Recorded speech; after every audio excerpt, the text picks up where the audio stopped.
et qui ne pourra donc jamais vivre ce que chaque être aspire à vivre, vivre pour quelque chose. Et c'est tout ce qui fera la différence entre les Philistins et les Hébreux pendant toute l'histoire tanachique. C'est que les uns vont essayer de vivre, ça vous dit peut-être quelque chose que je vous dis dans votre tête, mais il y a des gens sur terre qui vivent pour, et il y a d'autres qui vivent contre. Ce que nous avons vécu hier est un exemple flagrant, ces derniers jours, est un exemple flagrant de la différenciation profonde et essentielle qui existe entre ceux qui n'ont comme finalité que de lutter contre et ceux qui, ici, les Hébreux d'aujourd'hui, n'ont d'autre inspiration que de vivre pour. On lutte contre ou on vit pour. Les premiers, ce sont les adeptes de la nécrophilie, les amoureux de la mort, d'ailleurs ils le disent à haute et intelligible voix, et les seconds seront les biophiles, les amoureux de la vie, biophilie, l'amour de la vie, nécrophilie, les amoureux de la mort. Et ça se sépare dans ces deux terminologies-là. On m'a téléphoné pour me dire, Monsieur Akrish, nous devons intervenir au colloque à Tel Aviv des intellectuels cancrelats. Alors j'ai dit, vous savez, je ne pense pas que nous ayons quoi que ce soit à faire là-bas. Mais je pense que moi, personnellement, ce que je fais tous les soirs, à parcourir le pays, à parler, à expliquer, à répondre aux interviews, à écrire mes petits papiers à la noix de coco, etc., je pense que c'est plus important que d'aller me battre contre. J'ai envie de vivre pour. Pourquoi faire? Pour vous rencontrer ce soir, par exemple. Et je crois que dans cette rencontre de ce soir, il y a 1001 fois plus d'effets positifs, de ions positifs, qui seront émis concernant l'avenir d'Israël et l'annihilation de ces nécrophiles-là, que si nous allions simplement, avec nos pancartes, manifester ou remettre en place, comment il s'appelle l'autre là, Bernard-Henri Lévy ou Alain Finkielkraut, etc. Le seul qui réagit normalement, mais c'est peut-être une chance pour lui, c'est parce qu'il a un prénom hébreu, c'est Shmuel Trigano. Les autres sont pris avec le prénom qui est le leur, comme on disait nos maîtres dans le Talmud. En français, c'est joli parce que ça fait des vers. On ne peut pas rentrer chez le tanneur et ressortir sans odeur. Il est clair que si vous habitez New York ou Paris, excusez-moi monsieur, mais vous puez. Vous savez pourquoi? Parce que ce n'est pas votre odeur. Et sentir une autre odeur se met en parallèle de ce que j'ai dit. Je ne peux pas être moi, dans ma volonté ineffable de vouloir être moi en essayant de ressembler à l'autre. C'est absolument impossible. Et d'ailleurs, les nations sont là de toute manière pour nous le faire entendre. Abraham est donc ce personnage qui va creuser ses puits, il est chez Avimelech. Rachi nous dit, les Philistins, ce sont des bâtards. Deuxièmement, regardez ensuite le Bereshit qui est écrit, Vaï be'et haï, vayomer Avimelech ou pichol sarvao. Et à ce moment-là, Avimelech, maintenant le Avimelech en question, c'est pas le nom du bonhomme, c'est le titre du bonhomme. Il y a Avimelech 1, Avimelech 2, etc. C'est-à-dire, chez certains personnages de l'histoire, tout se compte, se chiffre, si vous préférez. Chez les Hébreux, quand vous étudiez le Tanakh, vous verrez qu'ils ont tous un nom. Chez les Français, pour leur facilité au niveau intellectuel, on a été obligé de nommer leur roi par des chiffres. Louis XI, Louis XII, Louis XIII, Louis XIV. Ce qui ne fait pas leur demander grand-chose. Et donc, à ce niveau-là, ils avaient besoin d'être chiffrés. Alors, chiffrer, c'est quantitatif, alors que donner des noms, c'est qualitatif. Vous vous rendez compte? D'ailleurs, quand on a voulu nous punir, à nous les Juifs, que ce soit dans les camps de Memphis et de Luxor en Égypte, ou que ce soit à Maïdanek ou à Birkenau, on nous a mis des chiffres. Ah bah, juste après le livre qui est sorti, Ve'ele Shmot Bnei Israël. Et voici le nom des enfants d'Israël, Asher Yatsu Mitzrayim, qui sont sortis d'Égypte. Et oui, nous sommes des noms, n'en déplaise à leur majesté européenne et américaine.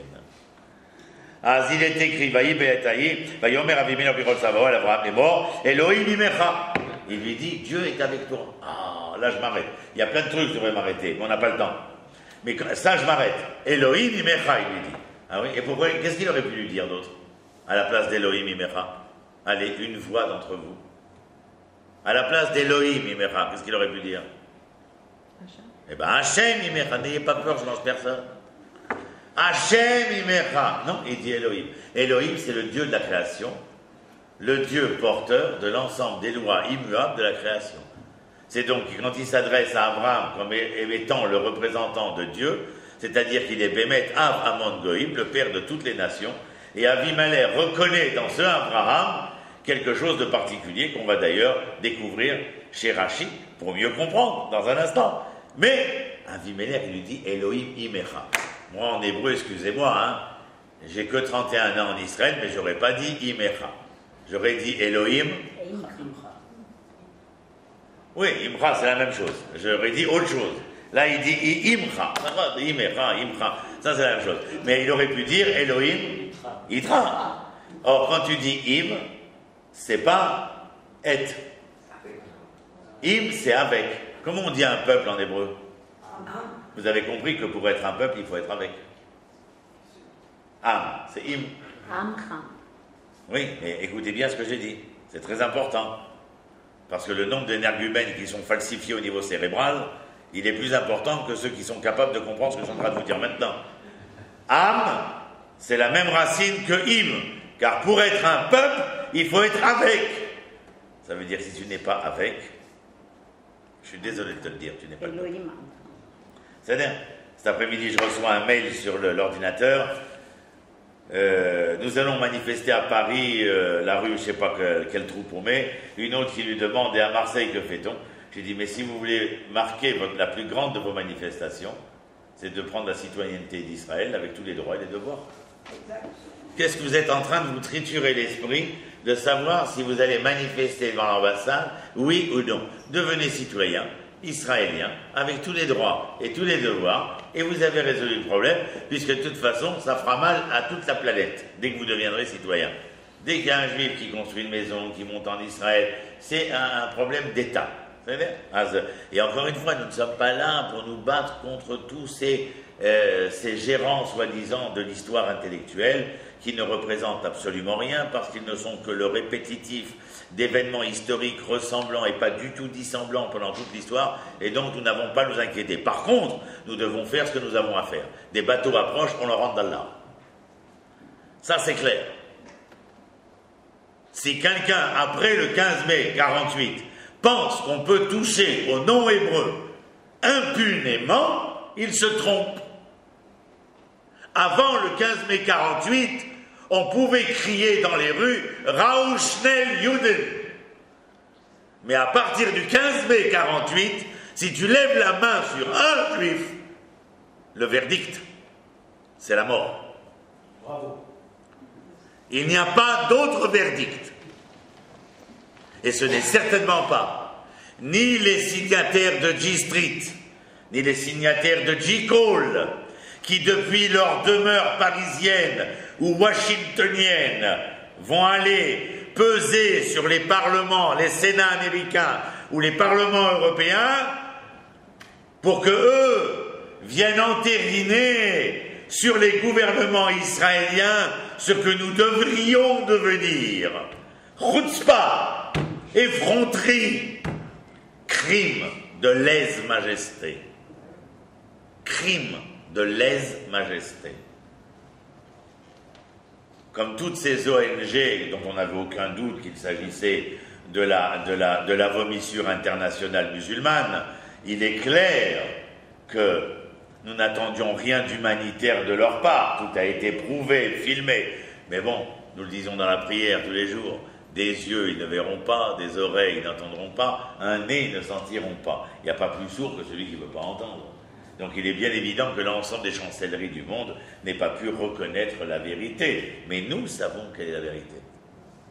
Et donc nous agissons en fonction de ce qui est notre vérité, pas la vérité des autres.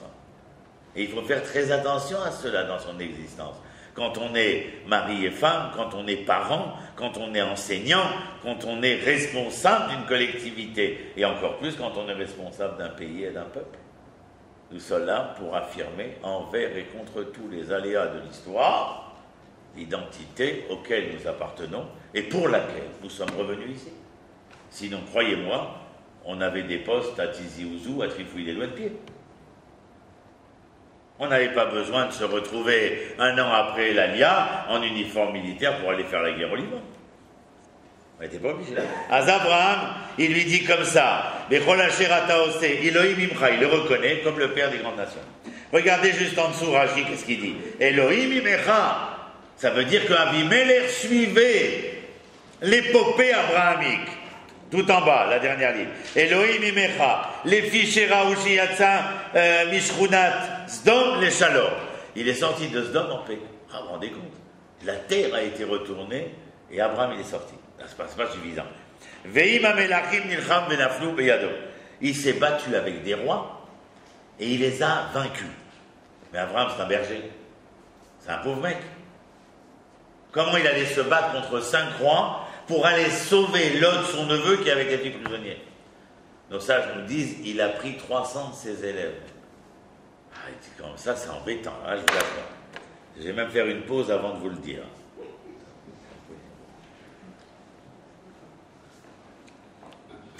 Nos sages nous disent, il est allé prendre 300 de ses élèves. Vous êtes assis? Restez assis, ça vous le coup. 300 de ses élèves. Les sages disent, mais comment a-t-il osé des élèves qui étaient en train d'étudier, de se former dans une introspection des plus profondes? Enfin, il s'agissait quand même des élèves d'Abraham, ça veut dire de gens qui étaient très pieux.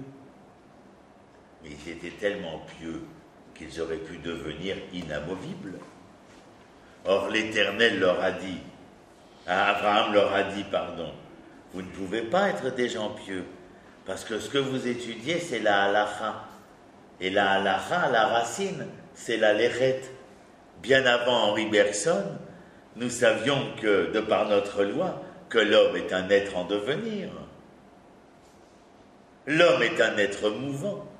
Être pieux, c'est une mauvaise définition. C'est comme si on avait l'intention de s'implanter, de ne plus bouger. Zélonachon.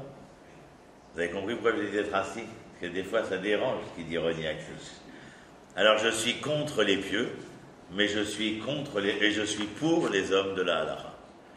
Et c'est la raison pour laquelle nous nous occuperons que de la halakha. C'était important à le dire. La suite, alors maintenant, Abraham a Avimelech vient auprès de lui. Qu'est-ce qu'il lui dit Avimelech?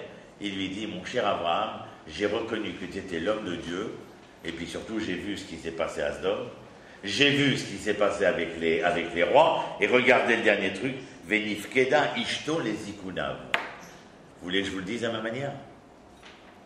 Avimelech s'approche d'Abraham et lui dit, alors le pire c'est quand on a entendu que la vieille tombait enceinte. Alors ça, vous n'avez pas entendu? Je répète. Le pire, c'est quand Avimelech s'approche d'Abraham et lui dit, tu vois que tu sois sorti vivant de Sodome, passe. Que tu aies vaincu les 5 rois, passons encore. Mais que la vieille tombe enceinte, ça dépasse l'entendement. Il avait quand même 90 balais.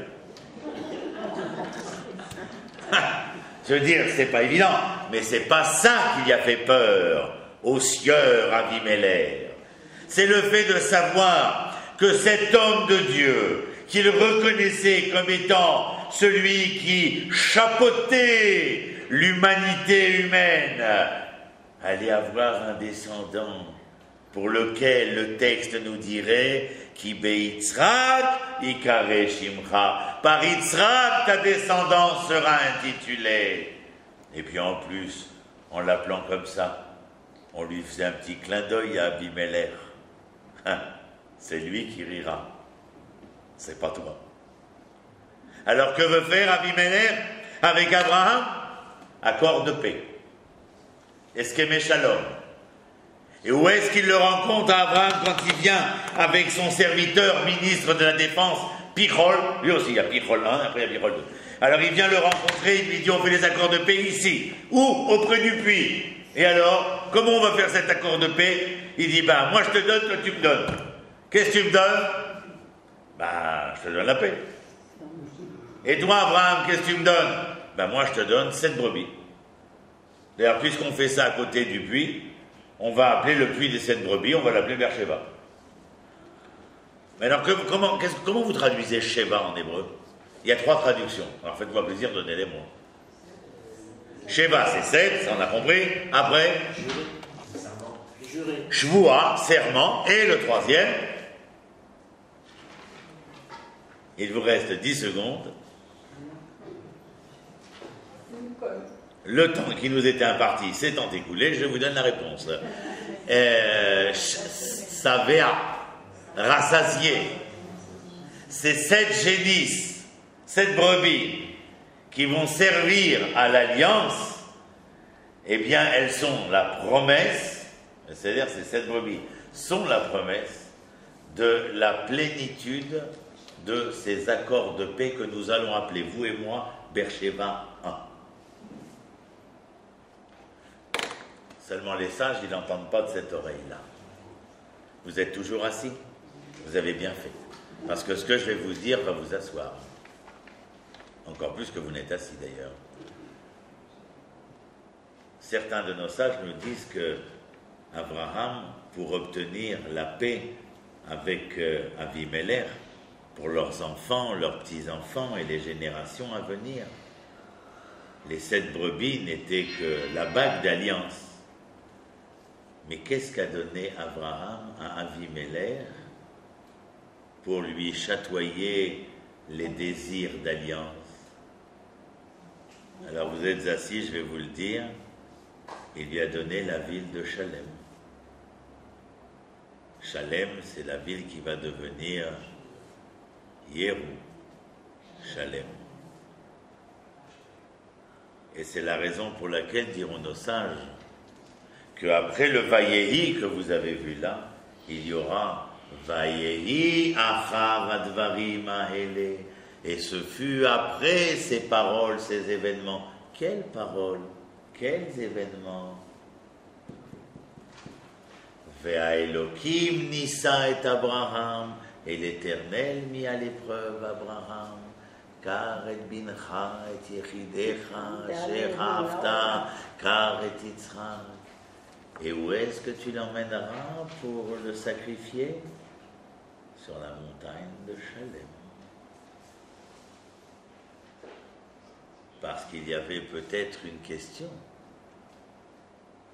Si l'homme décidait de sacrifier le projet divin, le divin ne devait-il pas sacrifier quelque chose de l'homme? Point d'interrogation. Il n'y a pas de suite. Mais les faits sont là. Et je ne crois pas que ce qui s'est passé à cette époque-là n'ait pas eu de retentissement tout le long de l'histoire à venir, jusqu'à aujourd'hui. Abraham meurt. Je passe à l'autre texte, avec lui on terminera.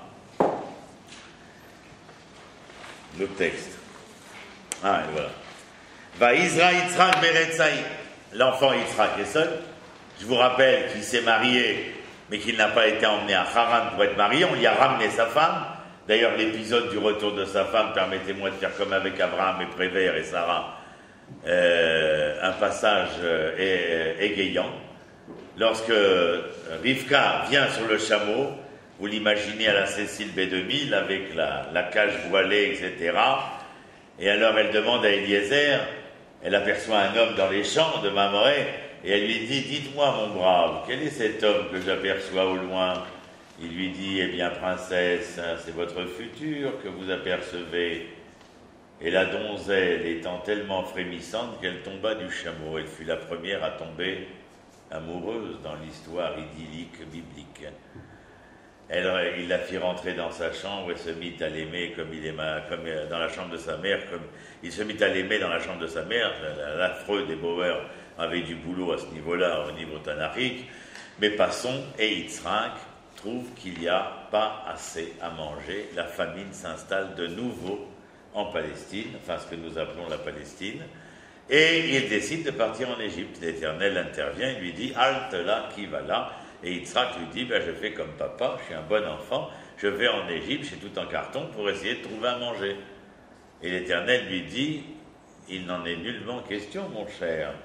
vous êtes Yitzhak, c'est-à-dire Midat Hadin, la rigueur, et par rigueur pour celui qui devra être le symbole, l'égérie ou l'emblème de ceux qui riront, de ceux qui sont l'espoir, on ne descend pas en exil.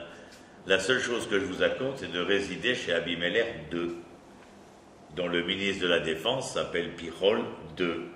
Et je passe très vite. Vaïsra Yitzhak ba'aretz haï. Il sema dans ce pays. Quel pays? La Philistie, bien entendu. Vaïmsa bashana haï mea she'arim. Et il trouva en ces jours 100 fois sa mise. Mea she'arim, vous connaissez l'origine? Ben c'est là. Mea she'arim, c'est récolté au centuple.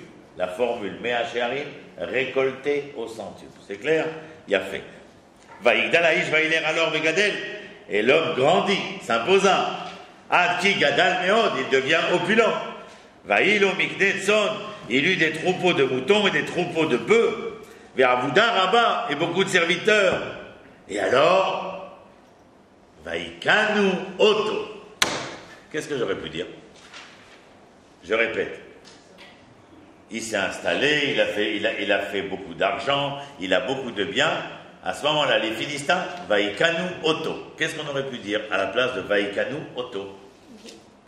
Vaïkanu Bo. Quoi encore? Vaïkanu Lo. Il a fait. Or, si ils ne sont pas jaloux de lui, ni de ce qui lui appartient, alors c'est quoi Vaïkanu Oto? Et, le Ramban, Rabbi Moshe Ben Nachman nous enseigne que le et, c'est l'essence d'eux. Ça veut dire ce qu'ils ont haï, c'est l'être Yitzhak. Pas ce qu'il avait, pas ce qu'il était, au devant de leurs yeux, mais ce qu'il représentait dans l'essence de l'être qu'il était. En fin de compte, à l'époque d'Abimelech II, Pichol II, on n'a pas digéré ce que leur propre père n'avait pas digéré à la naissance de Yitzhak, puisqu'on lui coupait l'herbe sous le pied, et l'herbe sous le pied de pouvoir un jour remplacer Abraham. Et s'il fait un accord avec Abraham, c'est parce qu'il reconnaît dans cet accord pouvoir négocier un certain nombre de choses qui géopolitiquement peuvent lui permettre d'espérer dans un avenir beaucoup plus enchanteur. Alors il dit Vaïkanu Oto, Philistim, mais et tous les puits qui avaient été creusés par les serviteurs à l'époque d'Abraham, Satmoum Philistim, les Philistins les ont bouchés. Si vous me dites que les Philistins ont bouché tous les puits qui avaient été creusés par Abraham, ça veut dire qu'il n'y aura plus d'eau pour Abraham, pour Yitzhak, mais il n'y aura plus d'eau pour qui? Pour les Philistins. C'est donc qu'ils étaient prêts à mourir, pourvu que vous ne buviez pas. Vous comprenez ce que je dis? Ils étaient prêts à boucher les puits, pas seulement parce que eux allaient manquer d'eau, mais ils étaient prêts à manquer d'eau et à mourir, si ce n'est que vous puissiez ne pas vous servir de ces puits et en mourir vous aussi. Le sacrifice jusqu'au bout. Je continue. Vaïmalou mafabre, vaïomer Avimelech et Yitzhak. Et Avimelech II dit à Yitzhak, l'air mi-imanu. Mi-imanu, ça veut dire qu'avant il était imanu. Il était am avec les Philistins. Il était un avec eux. Il lui dit, l'air mi-imanu, va-t'en. Qui a tsamta mimenu mehod, car tu es devenu beaucoup plus puissant que nous. Vaïler misham, il s'en alla. Yitzhak. Vayachan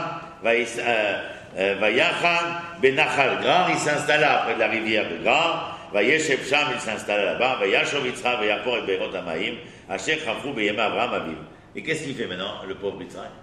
Eh bien, il se met à recreuser les puits que son père avait creusés. Abraham, Vaïsat mon Philistim, Acharem Otava, Vaïkra Lahem Shemot, que Shemot Ajakara Lahem Aviv. Et non seulement il creusa les puits que son père avait creusés, enfin il les déboucha, mais il leur redonna le même nom que son père avait donné. Et je voudrais que vous compreniez parfaitement de quoi il est question. Redonner son nom au puits, recreuser le puits que mon père avait creusé, signifie quelque chose de particulier. Alors je vais vous donner un enseignement qui est important à prendre avec vous. et j'espère que ce sera nouveau pour vous, mais c'est très important. Il y a 2 semaines, dans la parashat Nasso, nous avons lu la Birkat HaKohanim. Yivarechecha Hashem ve'yishmerecha. Et continuellement, nous devons dire des brachot. Le mot brachot vient de quel mot? Le mot bracha vient du mot, 3 lettres encore une fois. Bet, resh, chav. C'est le berech. Pourquoi? Eh bien parce que le genou était l'élément du corps sur lequel on se reposait quand on était une femme pour pouvoir mettre bas, ou plutôt mettre au monde. Et la naissance était une œuvre de félicité, de bénédiction. Donc le genou était source. De la même manière, ce genou deviendra la génuflexion. Ou lorsqu'on voulait bénir l'autorité supérieure, on mettait genou à terre. Mais ce n'est pas seulement cela. Il y a plus fort que cela. Ça, c'est déjà bien. Mais il y a que le mot bérer, c'est la racine de léavrir. Et léavrir, en hébreu, c'est une terminologie agricole. Mon arbre pousse, je prends ses branches et je commence à leur donner une forme arrondie. Et cette forme arrondie va grandir dans ce sens que la branche va se réinsérer dans le sol d'où elle provient. En français, nous appellerons cela prendre souche. Et lorsqu'elle prend souche, elle donne naissance à d'autres arbres. Et ainsi de suite, l'histoire de ces arbres communicateurs va donner naissance les uns aux autres. Ça veut dire quoi? Léavrir, être capable de retourner à sa souche pour y prendre souche et pouvoir ainsi naître de nouveau.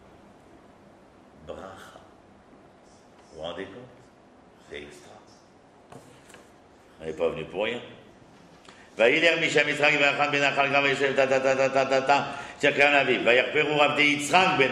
serviteurs de Yitzhak creusent auprès de la rivière. Je vous passe tous les bérotes qui vont trouver tous les puits. À chaque puits, les bergers de Avimelech viennent rencontrer les bergers de Yitzhak et commence la disputation entre les bergers des uns et les bergers des autres. Je vous rappelle simplement que le mot berger en hébreu c'est roé son. Mais le berger c'est roé. Et roé, la racine c'est resh ain. Et resh ain c'est réa. Réa, le prochain. Ken, ra, aval. Ça c'est si on accomplit. On ne réalise pas le meilleur de la terminologie que le pire peut en sortir. C'est d'accord. Mais dans l'étymologie que nous connaissons, réa c'est le prochain. Roé, tu aimeras ton prochain comme toi-même. Roé, ça, c'est celui qui est le prochain des animaux, capable de réveiller même dans l'être animal cette espèce de communion qui existe entre le berger et son troupeau, le troupeau et le berger. Donc ces bergers, en étant des roés, sont au contraire de l'identité qui est la leur. Alors ils viennent se battre. Je vous passe. Vayomer Kiata'a, et puis au Pasuk Rav Bet, Vayatek Misha, Vayapor Beracheret. Et donc, qu'est-ce qu'il fait Yitzhak? Il y a la dispute, il s'en va. Il se bat pas Yitzhak. Il s'en va. Mais regardez, Vayatek Misha, Vayapor Beracheret. Il s'est déplacé, il a creusé un autre puits, Vélo Ravoiléa. Et là, ils ne sont pas venus se battre. Mais qui a creusé le puits là? Yitzhak. Ce ne sont pas les serviteurs, vous n'avez pas fait attention? Mais ce ne sont pas les serviteurs qui ont creusé. Celui qui a creusé s'appelle Yitzhak. Entre parenthèses, Avoda Ivri. C'est le travail des Hébreux. Où j'en étais? Beracheret, Velo Ravoiléa. Vaikra Shma, Rechobot. Comment est-ce qu'il l'appelle ce puits? Rechobot, Rahav. Rahav, ça veut dire avec aisance. Et maintenant nous avons la preuve que l'Éternel nous a ouvert les portes, ou Paris nous Baaretz, et que nous allons fructifier sur cette terre, nous multiplier sur cette terre. Où est-ce qu'il monte en dernier lieu? Beersheva. L'Éternel lui apparaît, il lui dit: je suis l'Éternel Dieu d'Abraham, ne crains rien, qui itra nochi, car je suis avec toi. Quand est-ce que Dieu dit qu'il est avec lui? Avant que Yitzhak ait creusé avant que Yitzhak ait creusé les puits de son père, redonné les noms de son père, avant que Yitzhak ait creusé son propre puits de ses propres mains. Non, après. Après. Il n'y a jamais d'avant. Il n'y a jamais en a priori, mais en a posteriori. Parce que c'est l'homme, le labeur de l'homme, c'est-à-dire du contenant, qui est capable de faire valoir tout contenu à venir. C'est important cela, c'est très important. Quand ils ont peur, entre la mer qui risque de les noyer et l'épée qui risque de les trucider, c'est un véritable dilemme cornélien, je vous l'accorde. Qu'est-ce qu'ils font? Ils appellent Moshe. Moshe, sauve-nous. Qu'est-ce qu'il fait Moshe? Il prie l'Éternel. Et que fait l'Éternel? Il lui dit, Israël qu'est-ce que tu viens me prier maintenant, Moshe? Est-ce le temps de prier, Moshe? Ne sais-tu pas qu'il est temps d'ouvrir les livres à certains moments et de les fermer à d'autres moments? Daber et Israël, parle aux enfants d'Israël, Vaïssa, et mettez-vous en marche. C'est le message quand on Archon de la Minadav, quand il met les pieds dans la mer, à tel point que même les chrétiens vont comprendre le message. Si on dirait de toi, le ciel t'aidera. Mais ici, il y a l'action de Yitzhak. Il ne peut être que le Yitzhak, celui qui rira face à ces malheureux Philistins, que lorsqu'il est capable de faire valoir le nom qu'il porte, pour dire je suis celui qui rira, celui qui porte en lui le rire de l'espoir. Il faut que j'agisse, je creuse les puits, je renomme des noms de mon père, je creuse moi-même, et l'Éternel m'apparaît. Pas seulement l'Éternel lui apparaît, regardez, et je t'ai béni, et je multiplierai ta descendance, Bavour Abraham avait dit, en souvenir d'Abraham mon serviteur. Et qu'est-ce que fait à ce moment-là le Yitzhak? Vaïven Sham Mizbeah. Il construit un hôtel. Hôtel A-U-T-E-L, bien entendu. Il construit un hôtel pour faire des sacrifices animaux à l'Éternel en remerciement. C'est-à-dire qu'il impose sa nature identitaire. Vaïkra Beshem Hashem, il appelle l'Éternel au nom de l'Éternel. Il ne dit pas Bekochi Votsem Yadi Asadi et Achai Lazé. C'est mon petit bras et mes petits poings qui ont fait ma force, qui m'ont délivré.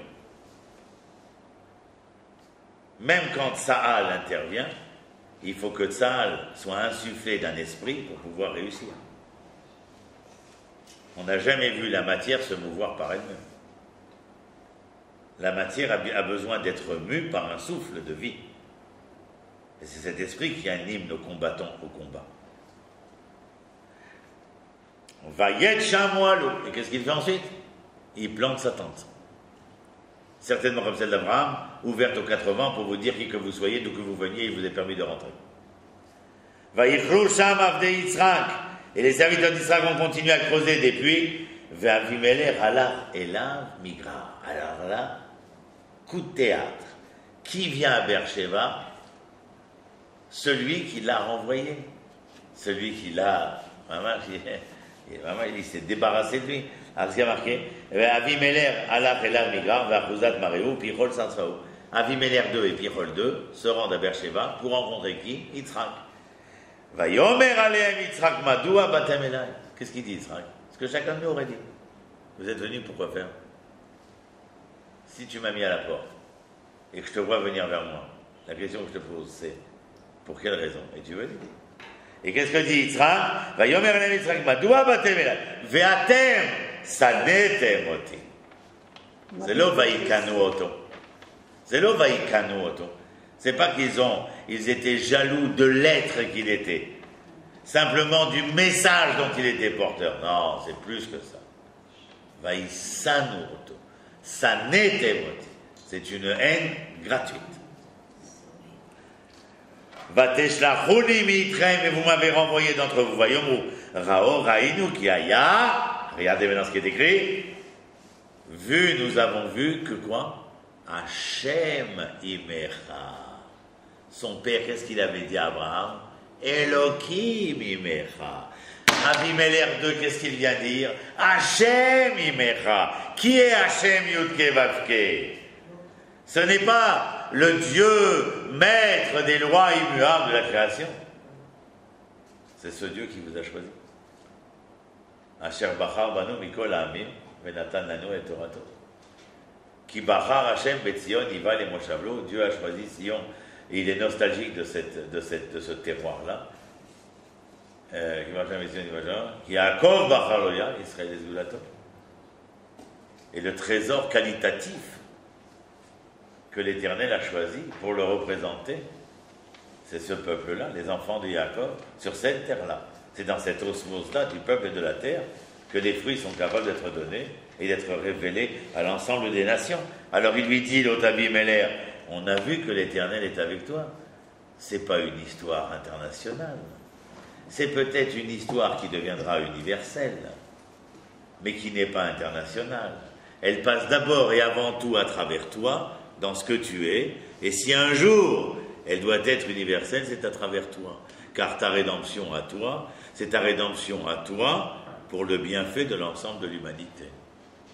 C'est pas ta rédemption pour ton bienfait propre, mais parce que ta rédemption, le bienfait de ta rédemption sera le bienfait de l'ensemble de l'humanité. Alors il lui dit, comme ça,